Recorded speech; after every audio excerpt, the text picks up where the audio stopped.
Hey, this is Mo Lunsford at Union Grove Lumber Studios. And this is the Shed Geek. We want to welcome you to today's episode.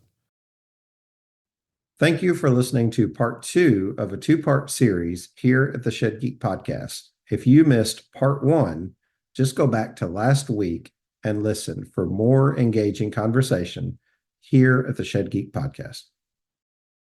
You are right. There are people who want to rule the world, and that's maybe where me and you can identify with.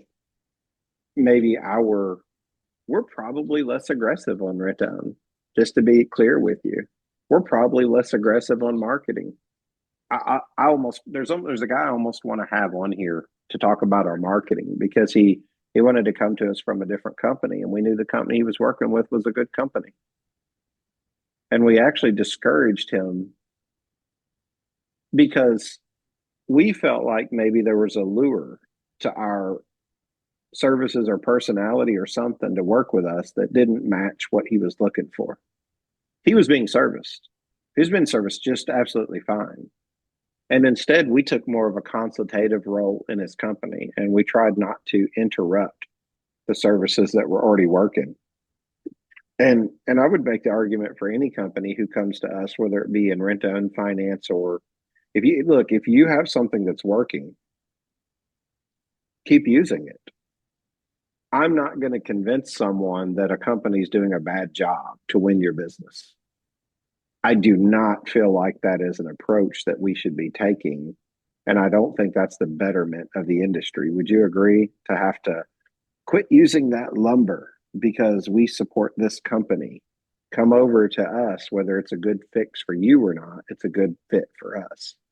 So we've had to have some accountability of ourselves. And that's very difficult to do whenever you have a lot of gain in front of you. But yeah, we've had to do that. At its core, really, if it's not service based, it will probably get twisted somewhere. So if it's not serving those who are serving you, you're probably going to get it out of order at some point. That's kind of where I was I know there are, again, we're a small fry in a big pond as well. We're a small family owned shed company. And I don't think what I'm saying here today is going to influence the shed world. I don't think a business move we make is going to materially change big players in the RTO industry. I'm just down here looking at it, and really in the trenches, the whole concept was to serve the customer that walks through the door that needs a shed, that might not have the cash to pay for it today. And in my view, at times, and at least in places, it has evolved into something much more, dare I say it, maybe even sinister at times, in terms of its influence on the actual industry.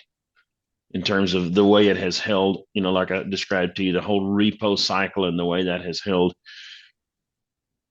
retail pricing even has been repressed by that, which in turn hurts the manufacturer that's really bringing the industry to the table to start with. And you know this, it's not a secret. Many folks who are big players in the RTO industry started out as a shed manufacturer, and in my view have migrated to the rent to own simply because that's where the profit margin existed within the industry. I would even make the argument, even beyond rent to own, there's just this complexity of, you start in one area, but you see opportunity in the other. I see opportunity everywhere. It amazes me when people say there's just no opportunity. I'm like, oh, there's not enough time in the day. And then it makes it worse because I'm a visionary and I'm a little light on implementation. So I have to have friends around me who are better at doing things that I am, which isn't hard to find.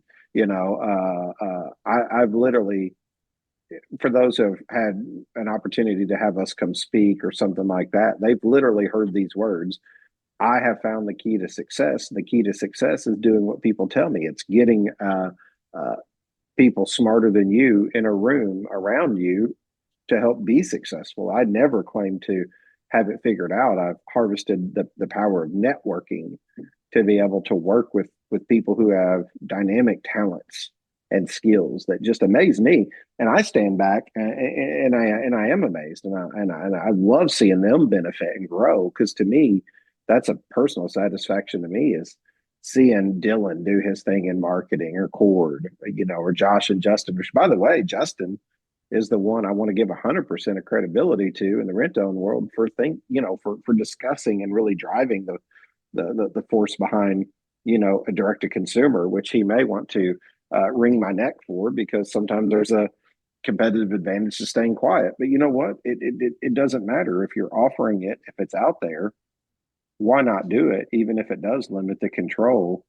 What I'm more interested in is, if I have a consumer come into I won't mention any companies, but let's just assume a large company's name, anyone, whoever's out there in the magic audience world today, imagine a large shed manufacturer. And just imagine that I find that customer and I send them in and I say they're pre-approved, whether it's on finance or rent to own. Can you imagine the manufacturer saying, "Oh, no, we offer rent to own. So, Mr. Dealer, you can't sell to that customer unless you use ours. You can't use that rent to own provider." Imagine saying, "I'd rather not sell the shed and help the customer today if I don't get the rewards and benefits off of it." That is self-serving, personally. And I can't help but imagine we almost want to do this, but I don't know how the industry would respond. We would have to market direct to consumer, and a two-sided marketplace is difficult. If you don't believe that, just ask Shed Hub Sheds for Sale, or the marketplace that Jason Graber's putting out right now. That's very difficult to accomplish. It's way different to reach fish in a barrel B2B than it is to reach the consumer base of 300 million people in America. And I think a lot of people thought that's what the podcast was initially, and that's not. But that doesn't mean we're not going to go direct to consumer at some point. And this is all interesting conversation, because this is like, I didn't expect that we'd go this deep today, but that's fine. I love having difficult and hard conversations and figuring out even our own view and our own direction of where we're choosing to go.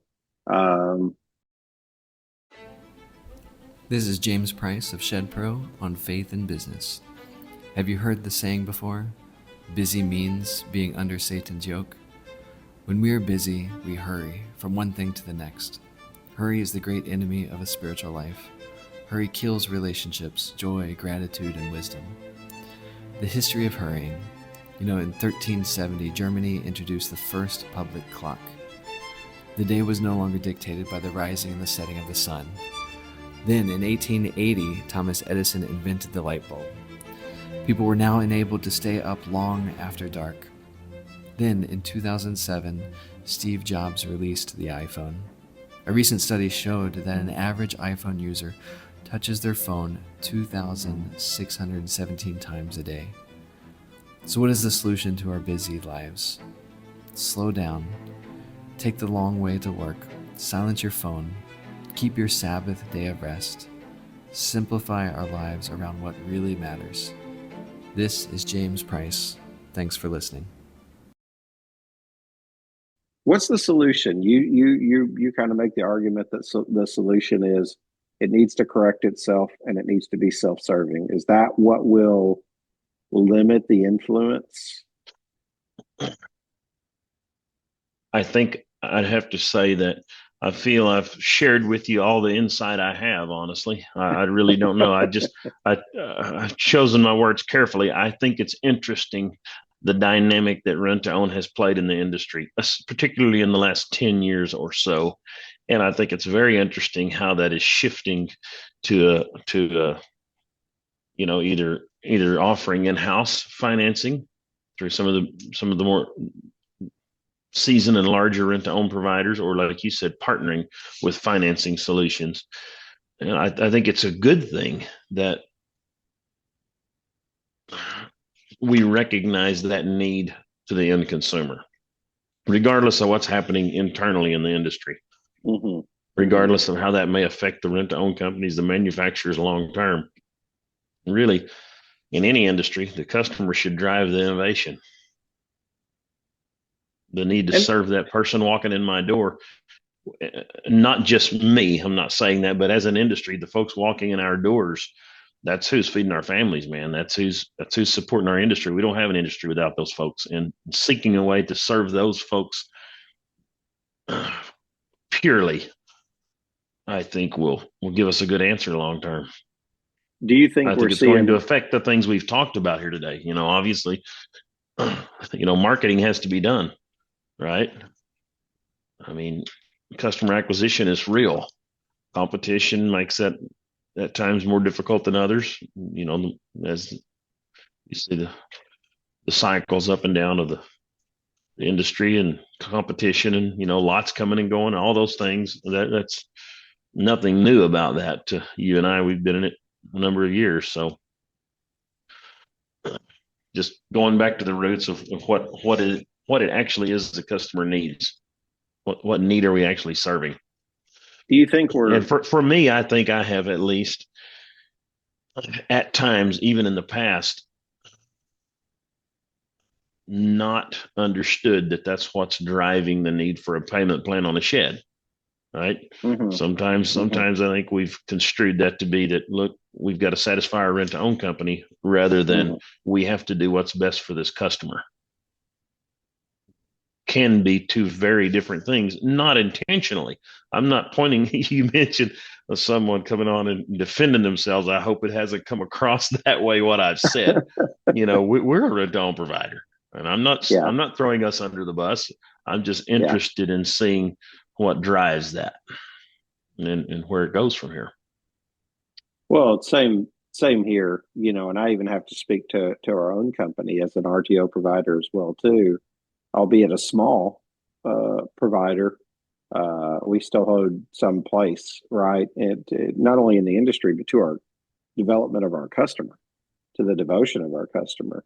One of the reasons that I really partnered with the guys that I'm with right now, what really drew me to them was like their customer approach, their kindness towards the customer, as opposed to an abrasiveness. And it's like, well, there's a time to be tough dad, and there's a time to be loving dad, right?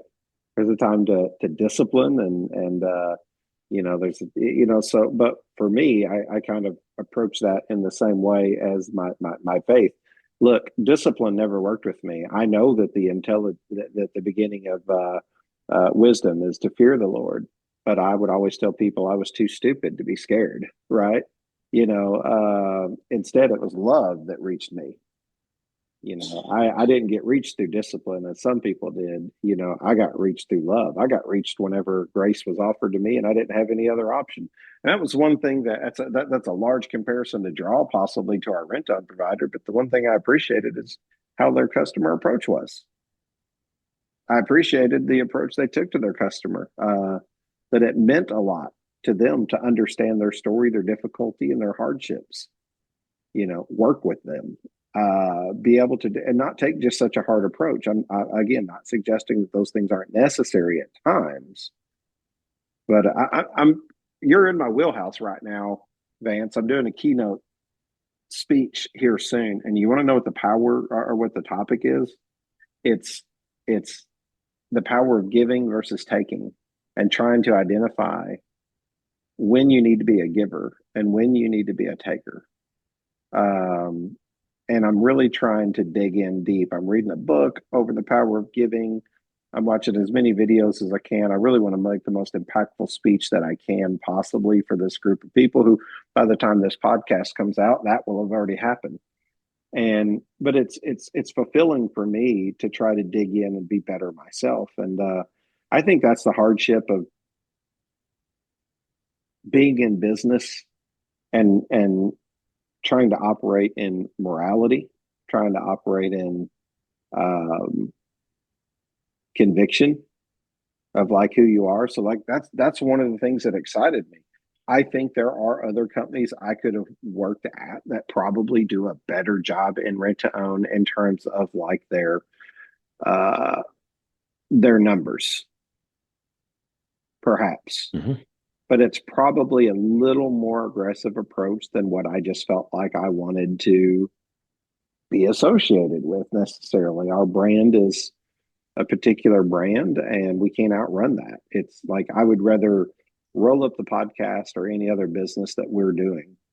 But before I get too far on that, I want to ask you this. Much like the rent to own, are there other areas of the business that should be customer focused and not maybe self-serving? I got into marketing. Why did I do that? Not only because the opportunity was there, but because I really felt like it served the customer, because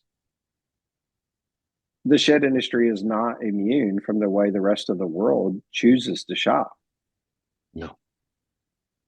And you said earlier, customer acquisition is a real thing. Competition is good. It sometimes makes that difficult, but that competition makes us a little bit better, doesn't it? When someone comes out and does a good job. And the one thing that we recognized, I think, is that there are, whether you like it or not, there are a lot of customers shopping at Amazon. And how were we going to be able to bring that to the shed industry if they weren't doing it already? And I'll share with you my most frustrating sentiment about this entire thing. We have customers that we get leads and they sit in the CRM untouched for a week. I literally discussed this with Jason Graver yesterday at Shed Suite. We have customers that are, we talk about rent own. Let's talk about manufacturers. Let's talk about manufacturers and their dedication to the customer. They will sit there for a week, and then their expectation is that whenever they finally get around to making that phone call, that customer should answer. And when that customer answers, they should purchase a shed with minimal trouble. And if not, we have not done our job as a lead provider, because we basically didn't deliver a person who sold when you were ready to sell them something.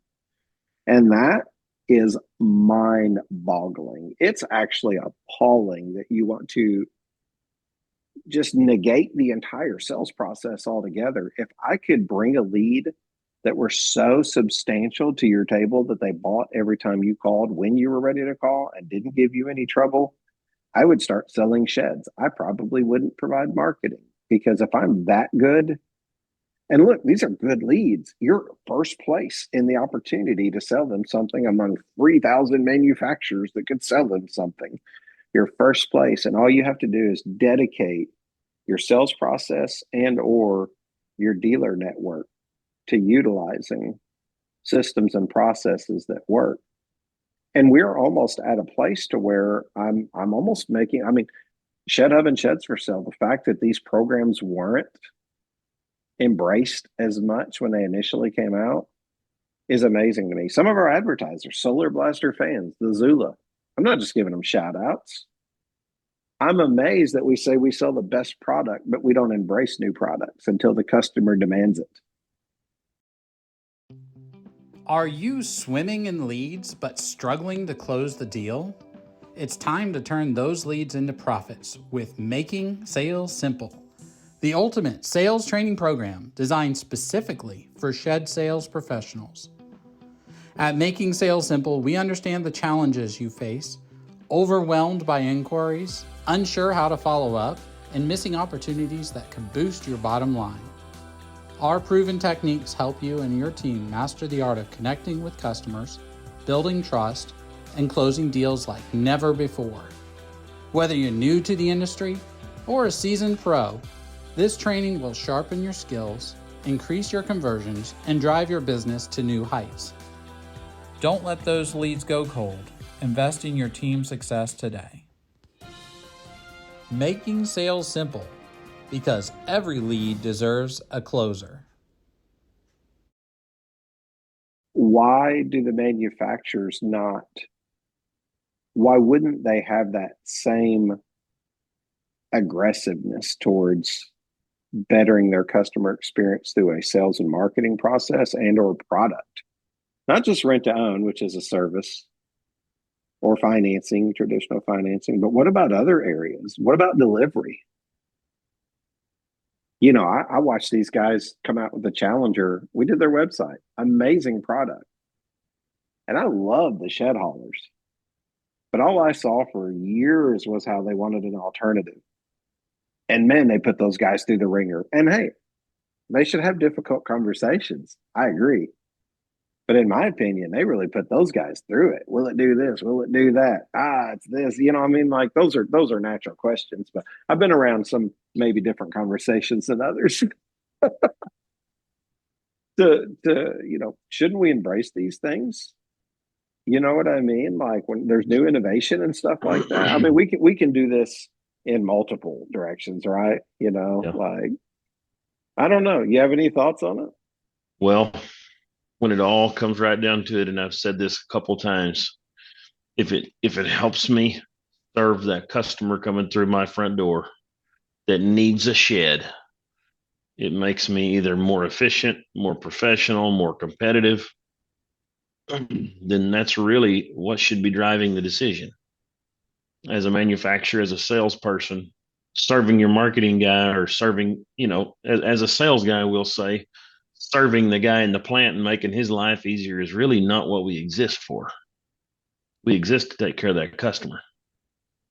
And it's hard to keep that, you said I've listened to some of the podcasts, and I think as a whole, the industry is a very conservative group. So maybe I can quote a scripture, but it's much easier to say we're going to esteem others better than ourselves versus actually doing it and actually having a servant's heart and actually meaning that. I mean, customer service and the customer first, and we always do the right thing and integrity, all those buzzwords. That's easy to say when everything is sunny and it's on a Tuesday afternoon and we're happy and having a good day and everything has went real well thus far in the week. But when it's going to cost you $10,000 or you're going to have to stay late and miss your kid's ball game because you made a promise to someone that walked through the door, you'd get them a quote. That's when all those things actually come into play, is when it costs you something. And then we get to see if you mean that. We get to see if you actually think more of that person that walked through the door than you do your own selfish desires and your wants. That's the test. Not saying it that matters. It's what you do. It's your character is not it's not what other people think you do, and it's not what you say you do. It's what you actually do. And mine hadn't always been real excellent. What helped you better that process? Oh, a lot of people have sown good things into my life. I don't know that I have a great process yet, but I just know that but I know that I know that without that customer walking through the front door and being served well, we don't even have an industry. So what is your dedication to your customer? What is the focus? What is the mission statement of your company, your dedication to your customer? What is that? To build lasting relationships by doing unto others as you'd have them do unto you. That's maybe paraphrasing our mission statement just a bit. Mm-hmm. But that's your goal. Whether it's having a hard conversation. Okay, I'll just, we don't have perfect processes. I'll be very transparent with you. Yesterday evening, we have a carport company who we're a dealer for, right? A nice warm Saturday morning right before Christmas, I'm working the office by myself, and this lady walks in who's moving from Florida to Oklahoma and needs a carport. Not an uncommon story. There's people there out in the audience shaking their head. Yep. She wants it as soon as possible, so I send a rush order into the carport company. Well, yesterday afternoon, they're out installing her carport. All right, it's been about 3-4 weeks with the holidays and everything. That was as quick as they could get it done. And she calls up here to the office upset because the guys are wanting her to get blocks. Well, it's, 15 or 20 degrees out and the wind's blowing. The wind speed's higher than the temperature, and she's out trying to gather some concrete blocks for that crew to put her carport up. And she's ticked off.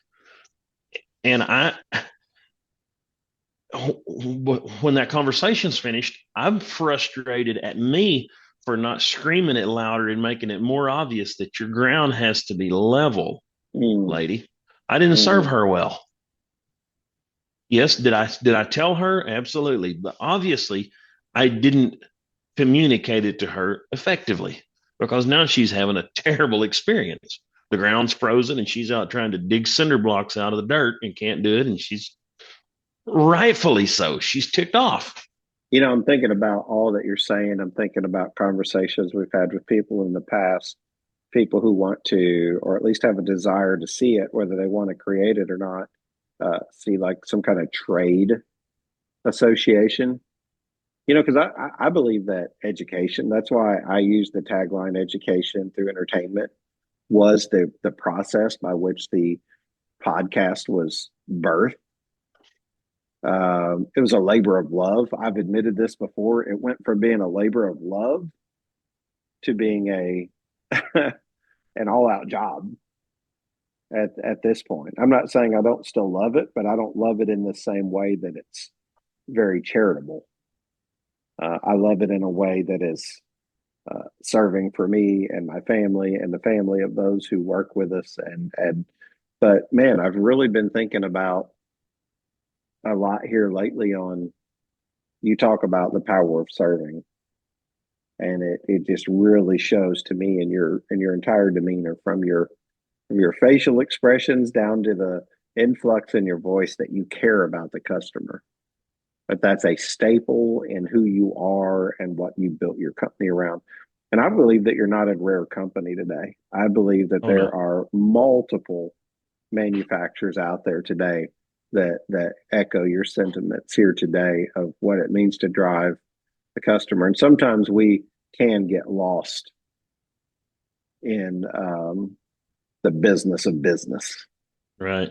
Technology upgrades, or what the industry shift means, it all means nothing if the customer is not served with excellence. Yeah. In the long term, in the big picture, none of it even matters. Yeah. Well, I think about, things I could share off air, things that they don't hold any eternal value. You know what I mean? So there's no reason to share them publicly, even on the podcast, of things we've experienced inside of the industry that have made me shake my head once or twice. You know what I mean? Yes. But that's also just life in general, isn't it, Vance? Sure. Even outside of the shed industry, we have to wake up every day and approach the world with that same armor of God, right? Ephesians 6, and what it tells us to do, and how to arm ourselves for the day.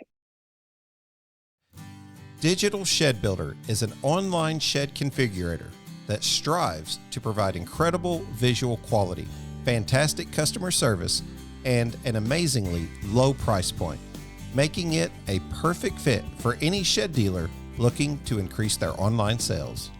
Digital Shed Builder is simple to use, taking less than 5 minutes to integrate on your site. The Get a Quote feature streamlines your sales process, showing you exactly what your potential customers need. They offer a highly customizable experience that accurately represents your brand and unique shed offerings, working with you directly to set up everything you need in a configurator. With no extra startup cost, no lengthy contracts or commitments, and no hidden fees, Digital Shed Builder has been created with quality, simplicity, and affordability in mind. I'm going to shift just a little bit, and then we'll wrap up. But we're sitting here at January 21st, the day after the inauguration. Thinking about politics. I'm thinking about how much politics has crept into our society in general for everyday conversation. I even think about how it's crept in somewhat to our small niche of the shed industry and our little neck of the great big woods, right? That we think about what the future is going to look like from a top-down model, from a 50,000-foot view, if you will. Do you think people are encouraged today? Do you think this will change the retail market based off of what we're seeing in offices as high as the White House? Well, that's an interesting discussion. And who can tell? So, one thing that you mentioned off the air that we might get into a discussion about this, and yes, I'm a voter, and yes, I think you should vote. And if you want my heart heartfelt opinion about politics, I think I could distill it down to you in a very few words. When you start saying, what can we do rather than why don't they do it different, then your opinion will mean something to me. Okay. If you're not involved, it doesn't really matter to me what you think about politics.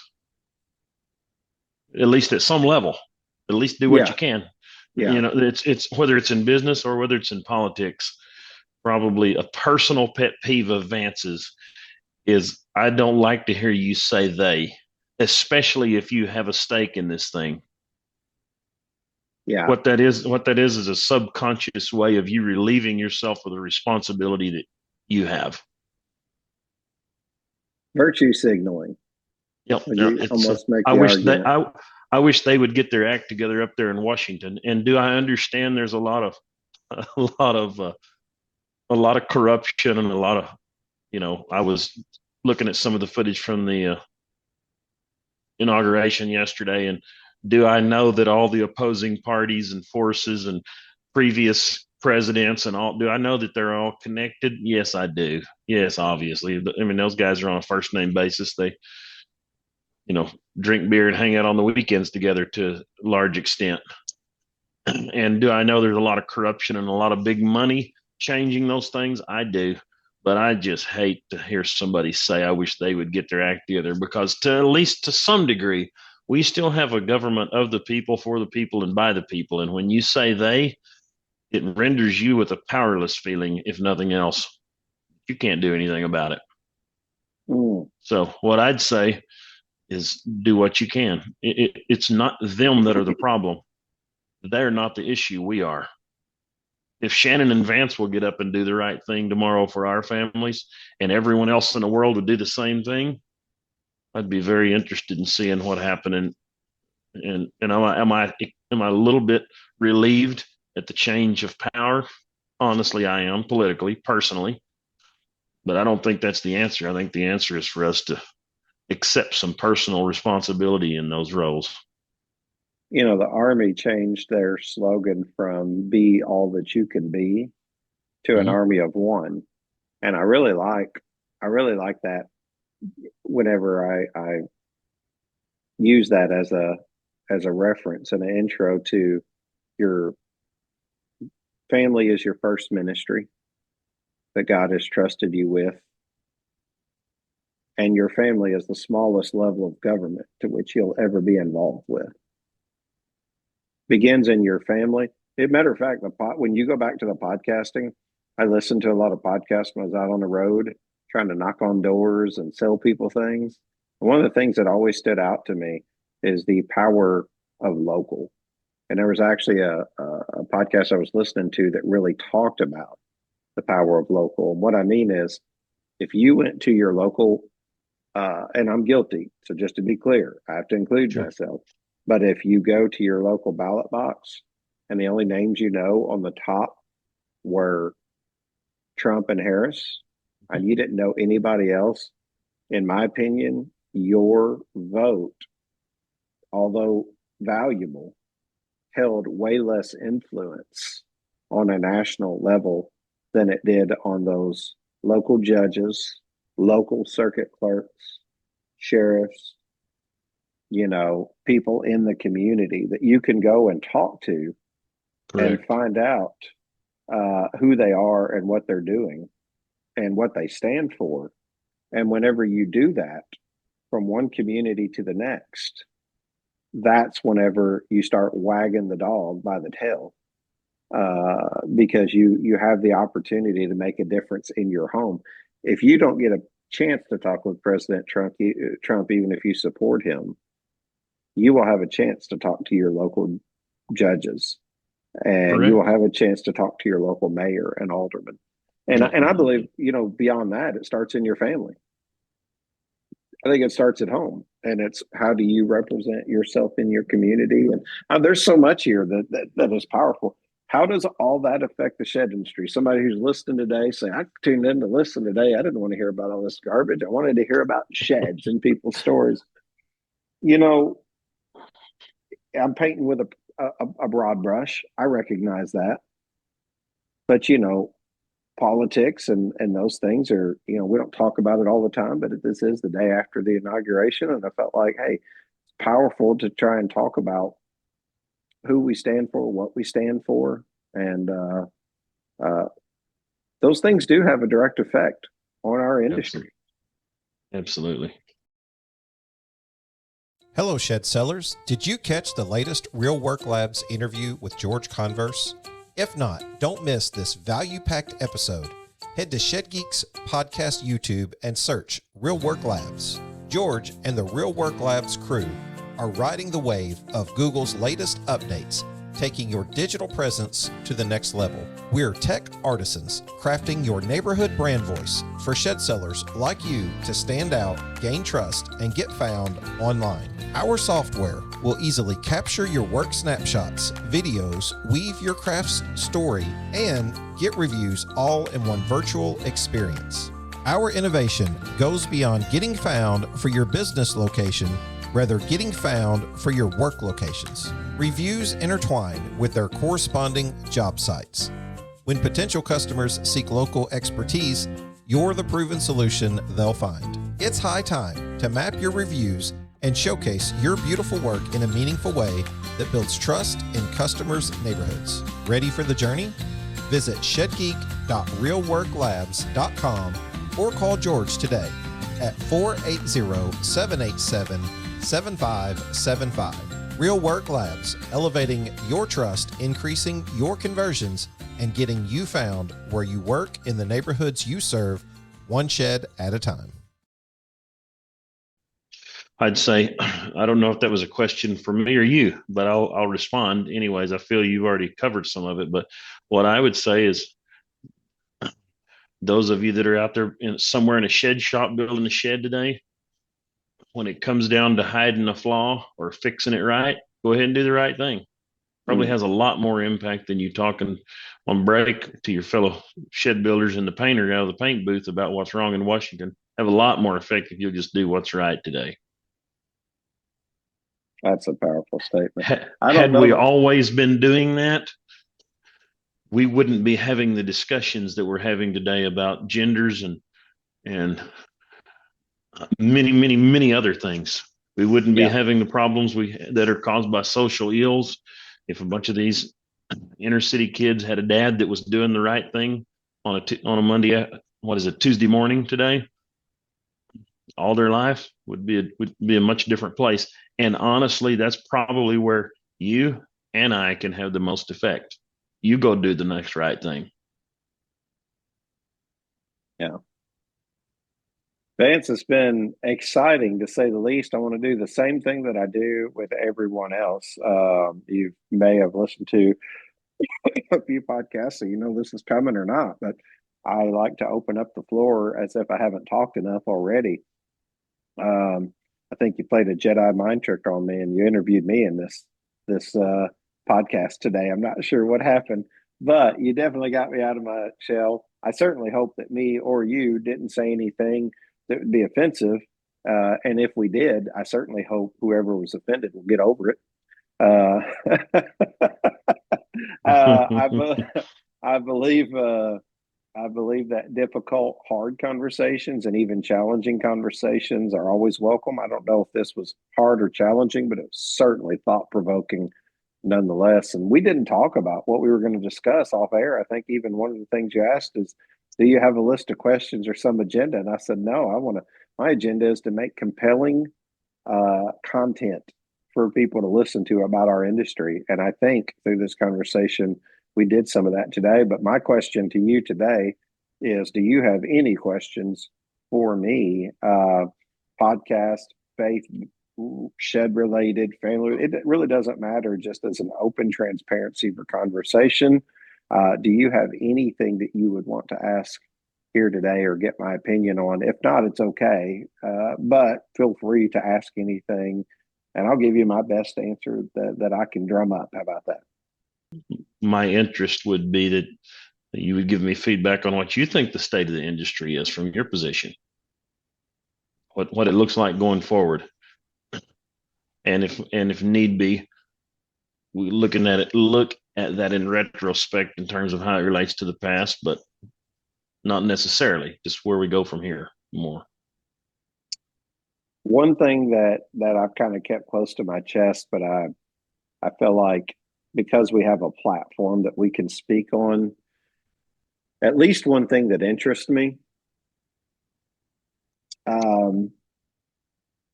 is I've not discussed this really loud with much any people, but something that seems to be developing in my psyche that I believe is going to be, if it's not going to be the future, it's certainly something that we recommend here at the podcast, or at least I think we do right now. Maybe I haven't vetted it enough to have that conversation out loud. The one thing that surprises me the most that I've been seeing lately in regards to how it affects a lot of the industry is inventory. I've been stuck on this thing about inventory, Vance, here lately. Mm-hmm. It's truly amazing that we will spend so much time and money building inventory. You said something about the carports earlier. You guys sell a lot of those barndominiums. We're partnering with a company out of Ohio called Dayton Barnes, and these guys are pretty sharp. I really like them. I think they'll be on brand sort of with our vision, and they're going to be talking about the carport industry on Mondays and a lot of that world. And the one thing I find interesting in comparison to the two industries as we dive into it further is that everything is a new construction build for the carport world, carport and steel buildings. And if you really look at some of the most successful shed companies, they sell on 3 or 4 different models. And then they really harvest the power of websites, SEO, ads, all these different things that we've explored and gotten into to bring a customer in. Maybe it's on a 3D configurator. They operate that completion through that point of sale, then it moves on to either a rent to own or a finance, traditional finance, however it looks, or cash buy. I'm asking myself from a shed perspective. I mean, I know companies have easy $800,000 worth of inventory on the ground. How much more effective can you be if you change your strategy away from an inventory model and start selling off of your displays? Kind of like what we see in the carport world. I feel like that would also change some of the conversation we've had here today about rent to own providing inventory, therefore capturing the heart and soul of the company, right? I mean, it would change things like that when you can go direct to consumer, when you can sell off an inventory or off a display piece as opposed to having 200 pieces of inventory out there. The burden that puts on either investors or the company. If you have 80 lots and you're putting $200,000 on each lot, if you gave me $200,000 to be your 81st lot, could we potentially, with good marketing and sales processes, outsell 10 of those lots, and therefore be more productive for you financially? You have a commitment to your dealers, but we're not offering jobs in most situations. Most of these dealer networks are 1099 independent contractors. We're not going through the trouble to put them on W-2. Not most cases. I'm not saying some don't. So, that's why, I'm going to address this again, and I'm tired of addressing it. I'm going to let it go. But I got stuck in my crawl that I had somebody say, don't partner with Shed Geek. He's trying to steal your dealer network. I'll just say today it's the most ignorant statement I've ever heard. I'm trying to do anything but. It's actually the last thing on earth that I would want is to go acquire someone's dealer network and try to fund that inventory. If anything, we would be much more inclined to harvest the power of knowledge and what we've learned through digital presence. Hello, today we're going to take a look at iFab's component saw system. So we're utilizing a DeWalt chop saw. We've put it on sliders, easily to adjust. We've automated it using pneumatics so that we can run all these saws together using one actuator. We can either actuate with a two-hand safety control here or a foot pedal. The two-hand safety control comes with board clamps here, so to clamp in your board so you're totally hands-free. We've got digital readout up here to find your angle as well as your length. So we have a 90-degree saw here for your super long angle cuts. We've also got a conveyor on this system to take away your cutoffs. This system is completely modular. We can add as many saws as you need. The rails can be as long as you need. For more information, visit www.ifabllc.com. I don't want a dealer network. It's the last thing I want. If I started a shed company today, I'm not opening up shed lots. Now, that's not saying it's not a productive model. It's got us here, and it's very productive, and it's done very well. I know, and I'm not saying it's not going to do well for a long time. All I'm saying is it's certainly not the avenue that we want to go down. So I think I'm curious, can you have more success by increasing your digital presence, which is also a bit counterintuitive to the way some people in our industry with conservative roots choose to move their life forward in all aspects. So I can respect that. And while I do respect it, I also believe it will offer up opportunity for bigger fish, so to speak, to come in and occupy that space and take a larger market share, unfortunately. And that's okay, because I think, those people who don't support the ideas will see that as a God thing and just kind of change the direction and the course of where they feel like they're having to move away. And I can tell you the companies who are taking the bigger market share also probably see that as a God thing, and that their prosperity and opportunity is just being brought their way. So they're perfectly okay with swallowing up more competition. In short, what I would say is, like, I'm sort of doubling down on embracing the digital presence and using that ability to reach customers and get in front of customers. I do think it's here to stay. I think it's only going to get bigger, and I'm really watching the companies move more toward investing in that, as opposed to inventory on the ground that sits there until you have to discount it. I don't know. Doesn't mean I'm right, Vance. I've been wrong more than I've been right. If you don't believe me, ask my wife. So, I just try to take what I learn and try to listen. I'm much more introverted than people realize. I know that sounds crazy, but also people who say, "Oh, he talks a lot." I don't talk a lot. I listen a lot. And because I listen a lot, sometimes I have something to say. Doesn't mean I'm right always, but I give it my best effort, and I really do try to be an active listener to people and hear. I would say first and foremost, I'm successful because of God above. In anything that I've done, I can't get up and walk through the door without His permission. So this podcast, my businesses, and anything my name's associated with, 100% belong to Him. And if they don't, I don't want them. 2, I'm not perfect. Only one perfect person walked this ground, and I ain't him. 3, I have failed my way to success. Anything that you see that's good from me, you see the tip of the iceberg. I promise you do not see the bottom of the iceberg, which is years of doubt, depression, self-doubt, been fired. I've quit unnecessarily. I have not been dedicated to jobs where I should have been. I was undisciplined. I was immature. And all of those things have led me to here today.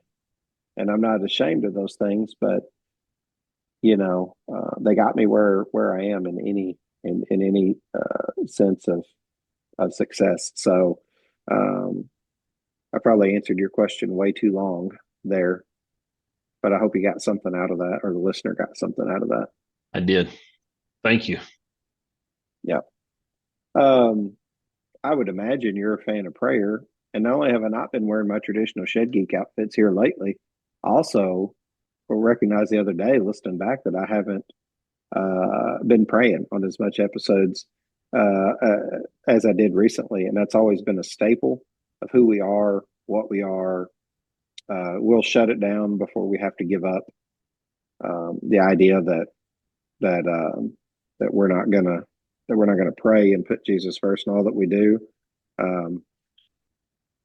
Happy to edit this out if you don't feel comfortable with it. Do you feel comfortable praying? And if not, over the industry. If not, I'll gladly bear that responsibility. I know it's a lot to ask, and I didn't warn you about that. So I'm certainly not opposed to prayer. I'm not sure how prepared I am to perform that, but the prayer is an essential part of who we are. So, well, I open the floor to you if you would, and just let God lead you with whatever prayer He puts on your heart, if that's okay. probably the hardest thing I've ever done is prayed in public, but I can give it a shot. God in heaven, today we ask you, Lord, that you bless the fruit of our labors. Thank you, Lord, for bringing us to this place. Would you give us wisdom that only comes from above as we go forward, Lord? Bless our efforts.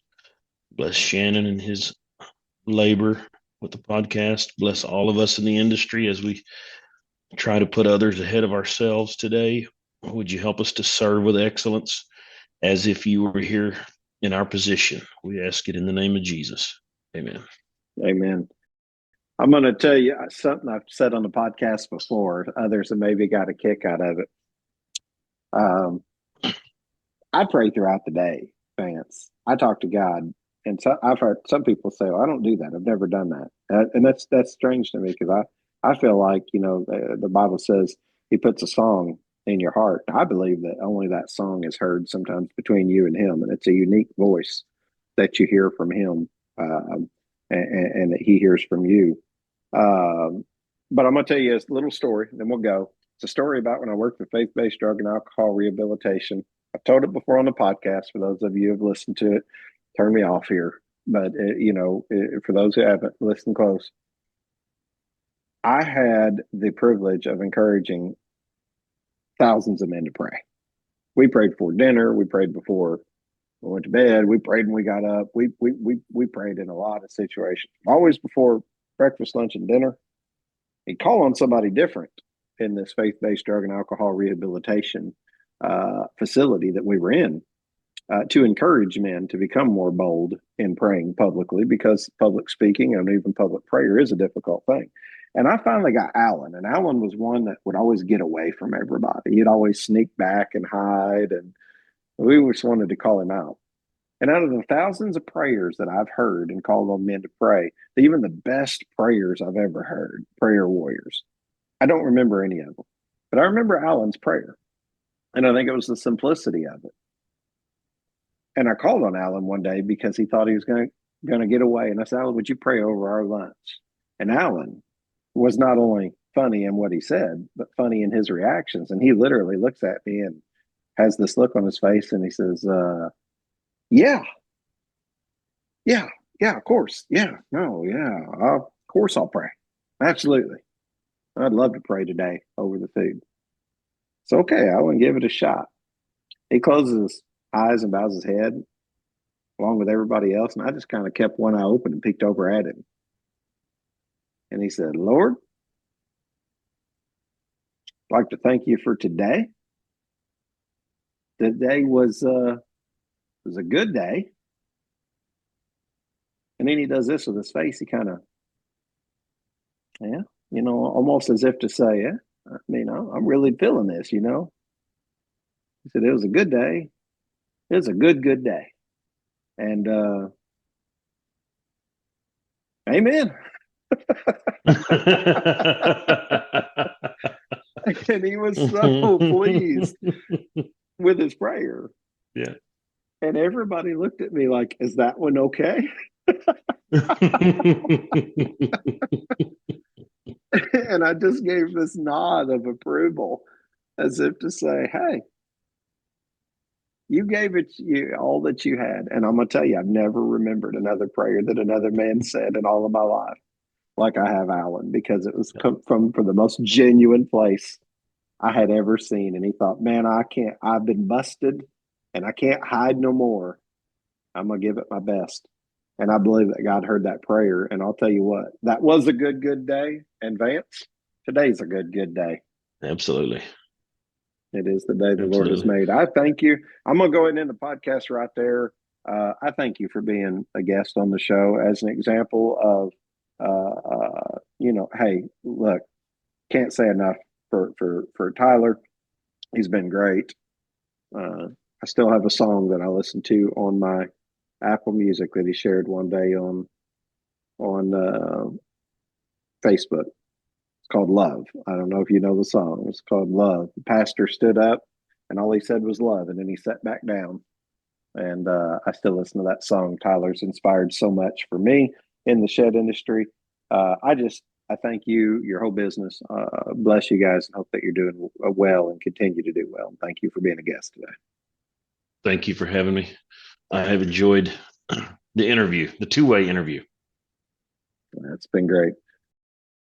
Hey, this is Mo Lunsford in sunny Union Grove, North Carolina, and we want to say thank you to all the guests and listeners.